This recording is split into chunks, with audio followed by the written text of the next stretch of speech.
भाई जी once again welcome back और 11 बजे खुशामदीद। I am with the legends Rau भाई एंड सलीम मलिक साहब। अस्सलाम वालेकुम। अस्सलाम वालेकुम सर।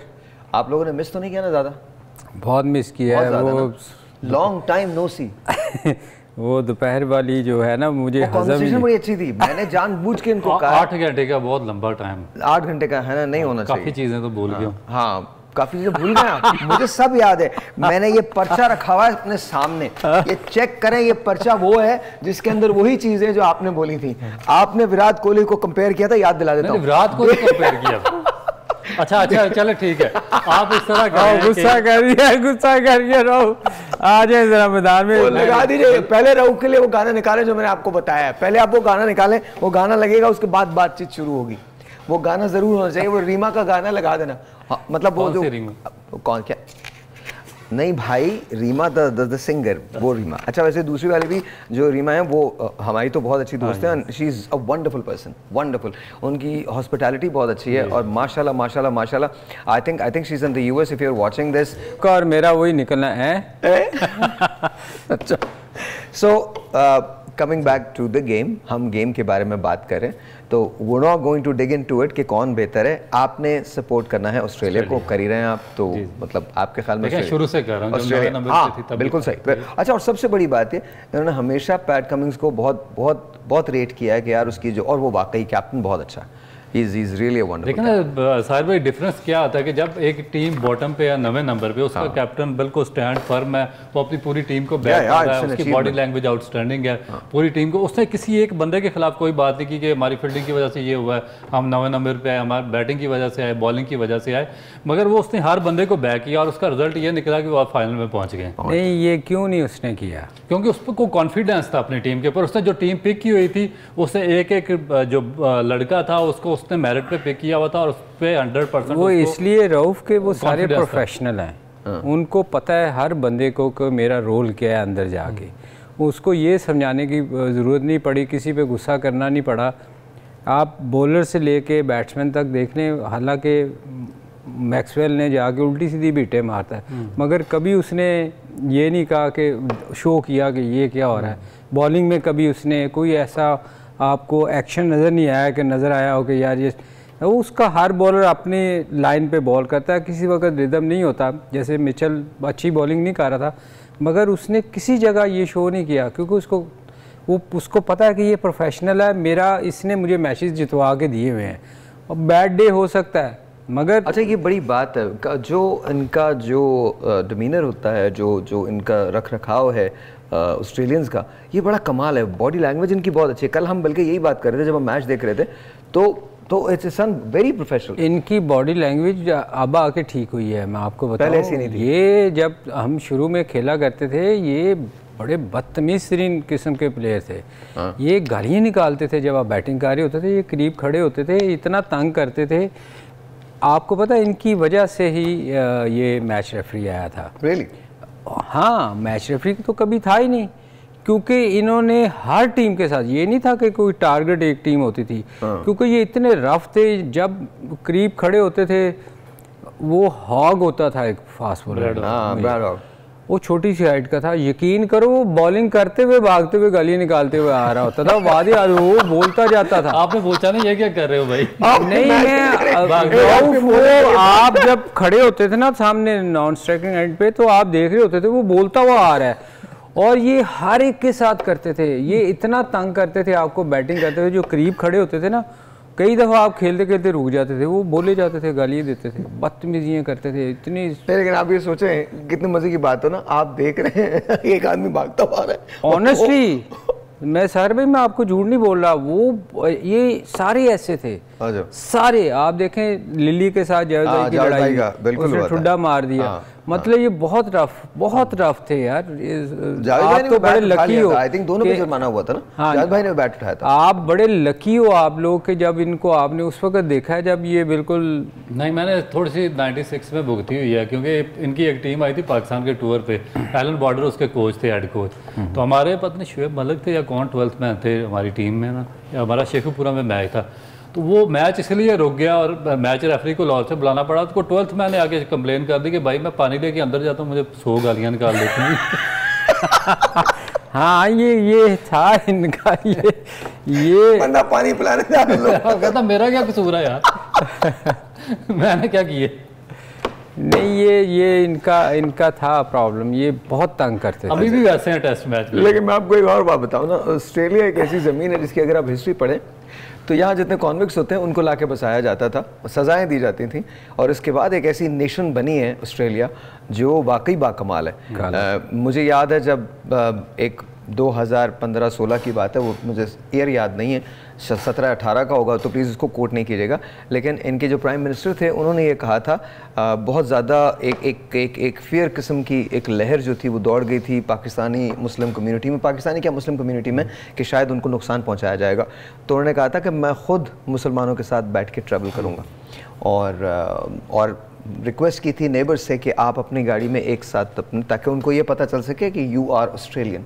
तो ये बहुत बड़ी बात है मेरे ख्याल में। कीवीज़ न्यूजीलैंड के जो लोग हैं वो, और उनकी जो प्राइम मिनिस्टर थी, एक्स प्राइम मिनिस्टर जसिंडा, मैं उनका बहुत बड़ा फ़ैन हूँ। वो जिस तरह से गई हैं, जो उन्होंने जिस तरह से उन्होंने उन फैमिलीज़ के साथ बर्ताव किया, आपको याद है वहाँ फायरिंग का एक वाक़या हुआ था, और तो मेरे ख्याल में my heart goes out to all these communities जिन्होंने वाकई किया।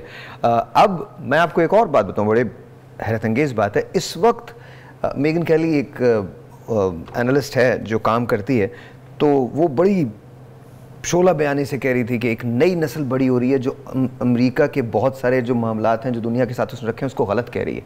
वो इन्वेस्टिगेशन का मुतालबा कर रही है, इवन उसामा के लिए इन्वेस्टिगेशन का मुतालबा कर रही है। वो ये कह रही है ज़रा बताएं हुआ क्या है, आप लोगों ने किया क्या है। तो ये बिल्कुल उसी तरह से जिस तरह से यहूदी जो हैं वो खुलेआम अब मुजाहरा कर रहे हैं इसराइल के ख़िलाफ़। ऐसा नहीं है कि गज़ा में मुसलमान सिर्फ नहीं, इसराइल के ख़िलाफ़ खुद यहूदी जो है वो, तो दुनिया जो है अब वो बहुत आगे निकल रही है, बहुत वोक दुनिया है वो, अब बहुत ज़्यादा लोग वोकल हो रहे हैं। अब आप उन्हें ऐसे बेवकूफ़ नहीं बना सकते, आपकी गवर्नमेंट्स भी ऐसे बेवकूफ़ नहीं बना सकती, और अमेरिका को बहुत सारी पॉलिसीज़ अब चेंज करना पड़ेंगी। आपको पता है कि इवन जैसे up until the BJP government, जो कांग्रेस आई की गवर्नमेंट थी, उसने कभी भी इसराइल की हिमायत नहीं की थी, बल्कि ऑक्यूपेशन के खिलाफ, जवाहरलाल नेहरू ने ऑक्यूपेशन के खिलाफ बात की थी, ये जो ऑक्यूपाइड टेरिटरी है उसके खिलाफ बात की थी। तो लेकिन मगर कश्मीर में वही सेम कर रहे हैं ये सारे। कश्मीर में तो जाहिर है ऑब्वियसली, लेकिन देखिए कश्मीर में भी बीजेपी के आने के बाद हुआ है ना। बीजेपी एक ऐसी जमात है जिसके, खैर हम पॉलिटिकल शो नहीं कर रहे, लेकिन बहरहाल कहने की बात है कि आप बिल्कुल ठीक कह रहे हैं, ऐसा ही है, इसी तरह से ऑस्ट्रेलिया। लेकिन इनका ये इसमें ना कई दफ़ा रऊफ ये होता है कि आप ना कई दफ़ा सेट बैट्समैन होते हैं तो आप उनको तंग करने के लिए करते हो कि ताकि ये मच्छर गालियाँ तो ना देना। नहीं साहिर भाई, वो होता क्या है ना कि आप करते हो कि ये इसका ध्यान क्रिकेट से हटे और आउट करने की कोशिश में ना कई दफ़ा होता है कि आप सेट बैट्समैन होते हो, आप मैच रोक देते हो, ऐसे ही खड़े होकर फील्डिंग के लिए 2-4-5 मिनट ज़ाया करते हो ताकि वो उसका ना वो हटे उस क्रिकेट की तरफ से कि मार पड़ी होती है बॉलर को। ये बहुत दफा हुआ है कि आप मैच रोक देते हो। The funniest thing is Brad Hogg भाग रहा है और मुसलसल, हाँ वो नहीं, ये उस वक्त था, अब नहीं, अब तो आपको पता है जरा सा मैच रेफरी वगैरह, अब तो मैच रेफरी आप वो नहीं, आप कुछ भी कहें, आप पूरा एक राइट आपके। लेकिन अभी ऑस्ट्रेलियन क्रिकेट बोर्ड को क्रेडिट देना पड़ेगा कि जो उन्होंने इस पैट कमन जैसा एक आउटस्टैंडिंग बंदा फाइंड आउट किया और उसको कैप्टन बनाया, क्योंकि अर्ली ऑन मैंने देखा था कि जब क्योंकि फास्ट बॉलर थे बेसिकली, तो उनको जब कैप्टन बनाया गया तो काफ़ी क्रिटिसाइज हुआ ऑस्ट्रेलियन क्रिकेट बोर्ड, मगर उन्होंने इसको बड़ा फाइंड आउट करके इसका जो पास्ट रिकॉर्ड था वो देख के इनको बनाया और उन्होंने प्रूव किया कि ये वाकई नंबर 1 यही थे जो कि इस कैप्टनसी की एबिलिटी रखते थे। और दूसरी जो ऑस्ट्रेलियन क्रिकेट बोर्ड की सबसे इंपॉर्टेंट चीज़ ये है कि वो डिसिप्लिन पे बिल्कुल कंप्रोमाइज़ नहीं करते। आपने देखा कि जितने बड़े टॉप के प्लेयर्स थे, इंग्लैंड भी नहीं करता, हाँ कोई भी नहीं करता। अगर छोटा सा कोई इनडिसिप्लिन इशू होता तो वो चाहे जितना मर्जी बड़ा कोई प्लेयर हो, क्योंकि वो कहते हैं कि ना तो हमारी नेशन से कोई बड़ा और ना ही हमारी क्रिकेट बोर्ड और क्रिकेट गेम ऑफ क्रिकेट से कोई प्लेयर बड़ा है। कंप्रोमाइज को उन्होंने निकाल दिया था, सिस्टम सही चल रहा है। हाँ, एंड्रू साइमन, पीटरसन को इंग्लैंड ने निकाल दिया था। Let's talk to Salim Malik साहब। सर, कप्तानी की बात हो रही है तो what do you want to say? मैं ये रऊफ अभी जो बात कर रहे थे ना कि उन्होंने उसको बड़ा ढूंढ के कप्तान निकाला। ऑस्ट्रेलिया की एक चीज़ है कि ऑस्ट्रेलिया में आप देखिएगा कभी भी 6 माह साल के लिए कप्तान नहीं आएगा। हाँ, आप हिस्ट्री निकाल के देख लें इनकी। हाँ, इनका हमेशा कैप्टन वो उसको बनाएंगे जिसको उन्होंने उनका कमाल का विजन है कि वो लंबा क्रिकेट खेलेगा। आप जितने भी कप्तान पिछले निकाल के देख लो, शुरू से निकाल लें, वो 4, 5 साल 10 साल के लिए उनका ना एक लंबा टेन्योर उसका कप्तानी का होगा। और हमारे यहाँ अनफॉर्चुनेटली ऐसा नहीं होता। हमारा कोई शायद विजन है ही नहीं, हम सोचते नहीं इस चीज़ पे। तो इवन इंग्लैंड बड़ा लंबा कप्तानी के लिए लेके जाता है, उसमें होते हैं वो तैयार करते हैं। देखें ना, उनके काउंटी लीग सिस्टम से शुरू होते हैं, कप्तानी करवाते हैं। ये बंदे आपको चूज़ करने पड़ते हैं ना। आपकी अब लोकल जो हम बार बार ग्रास रूट पे, हमारे यहाँ बंदे चूज़ होते हैं? नहीं होते, हमारे यहाँ चूज़ होते हैं हमारे यहाँ चूज़ होते हैं। जी मैं समझ, ये तेरा बंदा है, ये मेरा बंदा। मैं इस पे एग्जांपल, क्योंकि मैं खुद ना, मुझे पाकिस्तान क्रिकेट बोर्ड ने मुल्तान रीजन था, उस वक्त बड़ा रीजन था, उसका कैप्टन बनाया। मैं 7-8 साल रहा हूँ। तो मैंने जब पहले साल मैंने देखा, जब मैंने कैप्टन बनाया, तो ये बोर्ड वाले कोचेज़ वगैरह भेज देते थे। अब देखें कि जब आपने ग्रास रूट पे किसी कैप्टन को डेवलप करना, तो फिर उसको इंडिपेंडेंस देनी पड़ती है।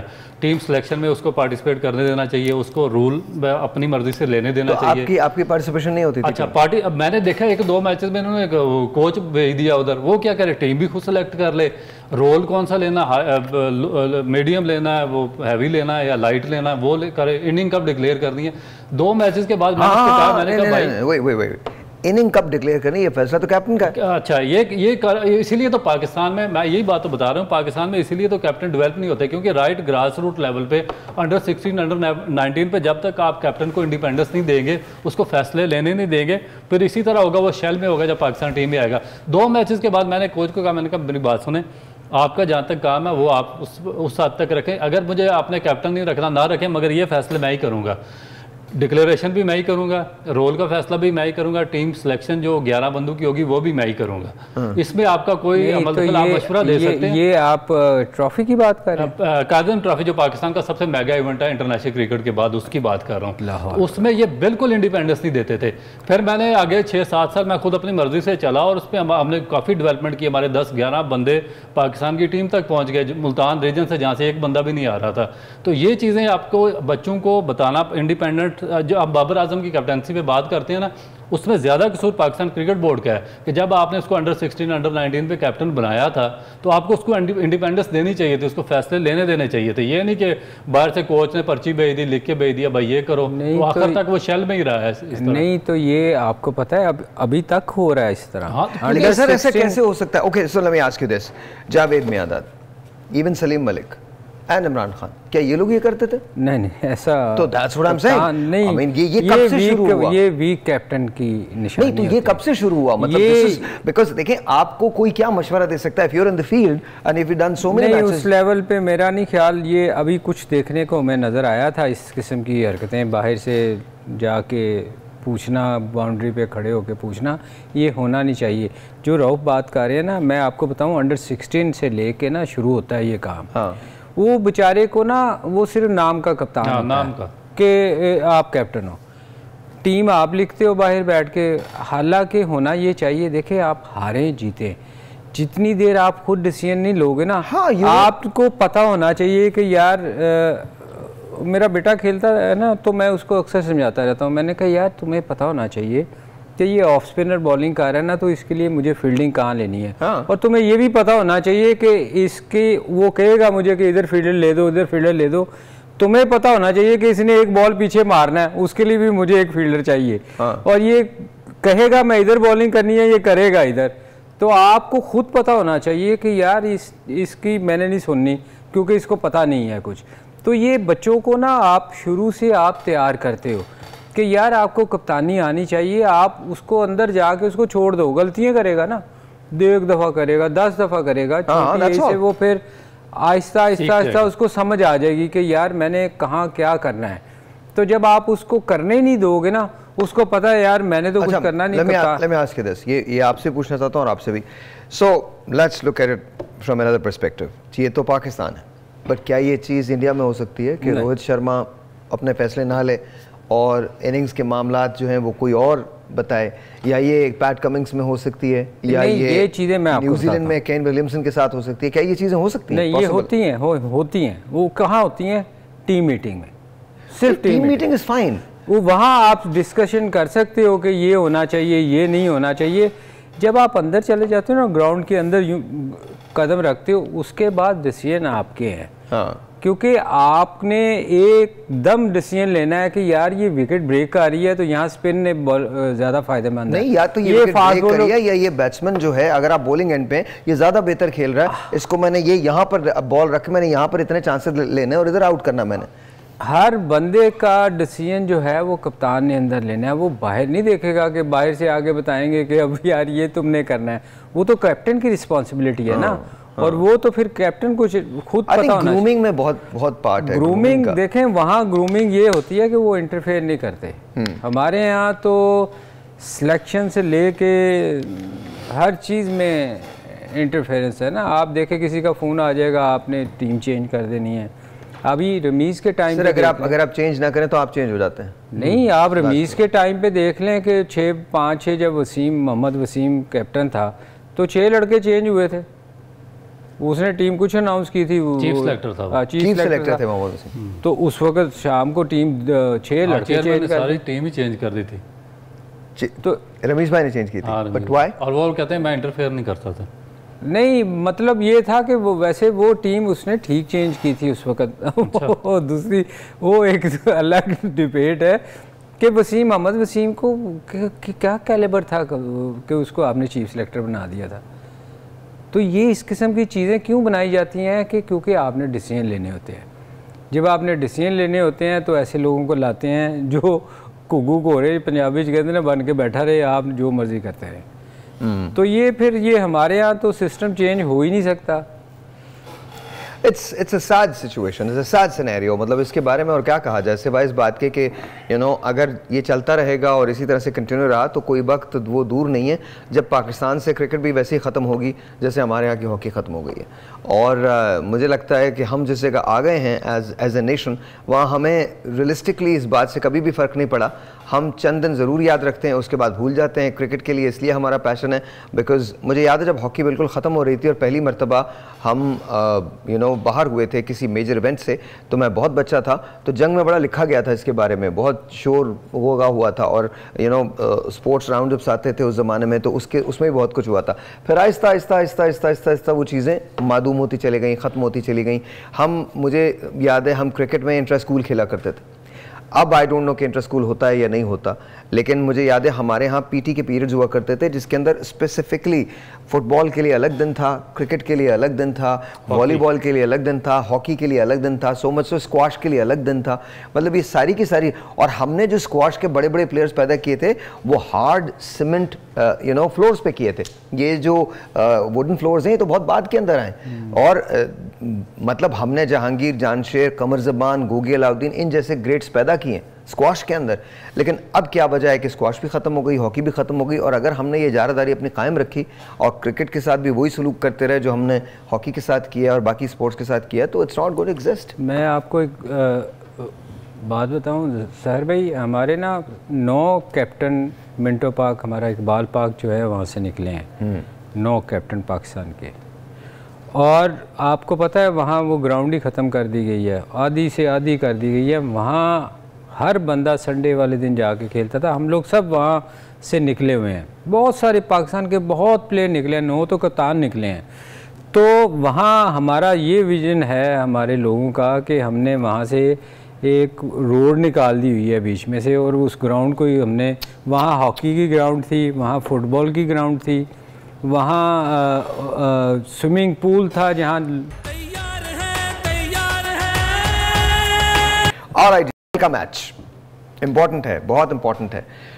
फर्ज कीजिए कि पहले तो ये बताएं टॉस कितना इंपॉर्टेंट होगा कल के मैच? टॉस बहुत ज़्यादा इंपॉर्टेंट होगा क्योंकि जो भी टीम टॉस जीतेगी वो पहले बैटिंग करेगी, क्योंकि दोनों टीमों के जो फास्ट बॉलर थे वो एक तो प्रीमियर फॉर्म है, दूसरा तेज़ भी हैं। हाँ। और उनको जो अंडरलाइट कंडीशंस होती हैं, थोड़ा सा ड्यू की वजह से मॉइस्चर आ जाता है, उसमें उनको मेरा ख्याल है कि खेलना बहुत ज़्यादा मुश्किल हो जाता है। तो जो भी टीम जो टॉस जीतेगी वो पहले बैटिंग करेगी। ऑस्ट्रेलिया के लिए मेरा ख्याल है कि बहुत ज़्यादा, इंडिया तो समहाउ कुछ ना कुछ क्योंकि होम ग्राउंड है वो मैनेज कर सकता है, मगर ऑस्ट्रेलिया के लिए टॉस जीतना और पहले बैटिंग करना बहुत ज़रूरी है। Okay sir. नहीं, ये देखें रॉफ का लॉजिक और है, मेरा है कि टॉस जीत के बड़े मैच में हमेशा टीम कोशिश करती है कि वो बैटिंग करे, इसलिए कि आप देखें कल के मैच में भी जो पिछला मैच न्यूजीलैंड का हुआ है उसमें साउथ अफ्रीका का, वो कितना प्रेशर में ऑस्ट्रेलिया रही। तो ये जो स्कोर एक दफ़ा कर देता है ना, फिर सेकंड टीम के लिए बहुत प्रेशर होता है। तो और दूसरी बात जो रऊफ ने कही वो भी ठीक है कि सेकंड इनिंग में कोशिश करेंगे फास्ट बॉलर को फ़ायदा होता है। लेट्स से कि इंडिया कल टॉस जीतता है और पहले बैटिंग करता है, क्या स्कोर होना चाहिए? देखें, ये हम कह रहे हैं। हाँ, अब इंडिया किस किस्म की विकेट बनाता है, ये वो उस हिसाब से वो डिसीजन करेगा। अगर इंडिया टॉस जीतता है तो आपको समझ आ जाएगी कि विकेट किस किस्म की बनी हुई है। और वो अगर वो टॉस जीतने के बाद क्या करता है? मैं वही कह रहा हूँ ना, टॉस जीतने के बाद वो क्या करता है, बॉलिंग करता है, बैटिंग करता है, वो तो उसने डिसाइड करना है ना। तो वो आप अगर वो बॉलिंग करता है तो इसका मतलब है उन्होंने कुछ सोच के करेंगे ना। तो होना तो यही चाहिए कि बैटिंग ही करे। ओके, नहीं, क्या स्कोर ऐसा होना चाहिए? स्कोर की आप स्कोर की बात, स्कोर तो देखें 300 प्लस वो जो फॉर्म उनकी जा रही है। और वो अनलेस के ऊपर से 2-3 जल्दी विकेटें गिर जाएं तो अंडर प्रेशर आ जाएं, अदरवाइज उनको रोकना जो जिस फॉर्म में वो जा रहे हैं स्कोर वो बड़ा ही करेंगे। सर देखिए, जो आपने पिच की बात की है ना, वो बहुत ज़्यादा इंपॉर्टेंट है इंडिया के लिए, क्योंकि ऑस्ट्रेलिया की जो मेन स्ट्रेंथ है वो उनकी फास्ट बॉलिंग है। आप देखें कि जो उनके ओपनर हैं मिचेल मार्श तो कुछ स्कोर करते रहे अर्ली मैचेस में और बाद में, मगर David Warner completely out of form थे। पाकिस्तान के मैच में वापस आए, 164 उन्होंने किया है। उसके बाद जो उनके अभी तक जो मेजर 2 बैट्समैन जिन पर बहुत ज़्यादा ऑस्ट्रेलिया रिलाई करता है, लेबुशेन और स्मिथ, वो दोनों इतना ज़्यादा स्कोर नहीं कर रहे और इम्पैक्ट नहीं डाल रहे। इम्पैक्ट कौन डाल रहा है? ट्रेविस हेड डाल रहा है, मार्च डाल रहे हैं और वार्नर डाल रहे हैं। उसके बाद मैक्सवेल ने 2 सेंचुरियाँ की हैं। मगर उनकी जो स्ट्रॉन्ग पॉइंट है वो उनकी फास्ट बॉलिंग है, जिसमें कमिंस है, स्टार्क है और हेजलवुड है। तो इंडिया किसी सूरत भी तेज विकेट पे या बाउंसी पिच पे नहीं जाएगा, वो स्लो पिच बनाएगा। आप देखो साउथ अफ्रीका ऑस्ट्रेलिया उसके खिलाफ उनका न्यूजीलैंड के खिलाफ, न्यूजीलैंड के खिलाफ फास्ट बॉलर का बॉल किधर जा रहा था? 2 टप्पों के साथ जा रहा था। तो आपके ख्याल में ऑस्ट्रेलिया के खिलाफ जिनकी बेस्ट बॉलिंग है, अटैक फास्ट, वो कभी भी विकेट वो नहीं बनाएंगे जो थोड़ा कल के मैच। लेकिन what about Adam Zampa, could he be a factor? देखिए, एक एडम जैम्पा एक है, उधर 3 है। 3 है। तो ये फर्क तो देखे ना, बहुत फर्क है। उनको तो जब भी फायदा है, अगर स्पिन बनाते हैं जब भी उनको फायदा है। अज्यूमिंग के इंडिया की पहले बैटिंग आती है, 300 से ऊपर पुट करने की कोशिश करेगा वो। 300 से ऊपर हो गया तो मेरा नहीं ख्याल कि ऑस्ट्रेलिया चेज कर सकता है। Okay, so here's the thing. Let's turn the scenario and let's see Australia wins the toss. जब ऑस्ट्रेलिया जीते और वो पहले बैटिंग का फैसला करे तो उसको कितना स्कोर करना चाहिए? वैसे जिसने भी जीतना है उसको 300 प्लस करना पड़ेगा। ऑस्ट्रेलिया का सलीम, ऑस्ट्रेलिया अगर 270 भी कर जाता ना इंडिया के खिलाफ 270 रन, तो ऑस्ट्रेलिया की बॉलिंग में इतनी स्ट्रेंथ है कि वो उसको डिफेंड कर सकता है। अच्छा, फील्डिंग कितना बड़ा फैक्टर होगा इस मैच में? फील्डिंग तो देखना मेजर फैक्टर है, क्योंकि एक कैच मैच बदल देता है। बिल्कुल बदलता है। पाकिस्तान इसी वजह से बाहर हुआ, उसके बाद साउथ अफ्रीका ने इम्पोर्टेंट, अफगानिस्तान इस वजह से बाहर हुआ। मैक्सवेल का जो कैच गिरा था वो कैच हो जाता। कल देखे ना साउथ अफ्रीका के वो जो पीछे, अगर मैक्सवेल का कैच आई थिंक मुजीब से गिरा था या किससे गिरा था? मुजीब से फिर अशमत से गिरा था। तो अगर ये 2 कैचेस मैक्सवेल के हो जाते तो ऑस्ट्रेलिया वाज आउट, एक भी हो जाता, अफगानिस्तान सेमीफाइनल खेलता जी, एक भी हो जाता क्या? दोनों में से। इवन कल के मैच में जो उसका कैच ड्रॉप हुआ जो डिकॉक से, तो वो बड़ा मेरा ख्याल है 12 रन बहुत मुश्किल हो जाता। कल बड़े अनलकी थे, हाफ चांसेस उनके आगे गिरे, कॉटन बोल्ट आगे गिर गया, मिलर के आगे गिर गया। तो ये थोड़ा से मेरा ख्याल ये फील्डिंग बहुत क्रूशियल होगी और फील्डिंग बहुत बड़ा इंपैक्ट डालेगी, क्योंकि एक अच्छा कैच आपको मैच में वापस ला सकता है। सर, हमारी फील्डिंग का क्या हाल है पाकिस्तान की?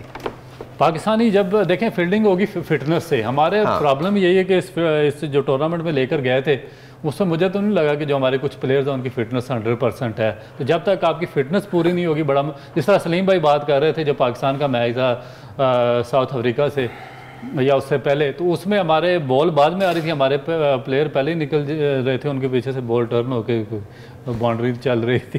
तो मेरा ख्याल है मैं उस दिन किसी ने सवाल किया था कि हमारी, मुझे अचानक से आपका एक वो याद आ गया, आपने एक बताया था कि हमारे एक लेजेंड थे वो कैच पकड़ रहे थे, तो मुझे वो याद है, वो कैफे में सुनाया वो उधर सुनाए। अच्छा, I love the guy by the way, नहीं मैं हमारे वो हमारे हम सब उनसे बहुत प्यार करते हैं। लेकिन वो एक और भी था उस मैच में भी आप थे जब स्कीपर ने वसीम अकरम की हैट्रिक पे कैच छोड़ा था, तो हाँ लाहौर में बड़ा ही डॉली कैच था।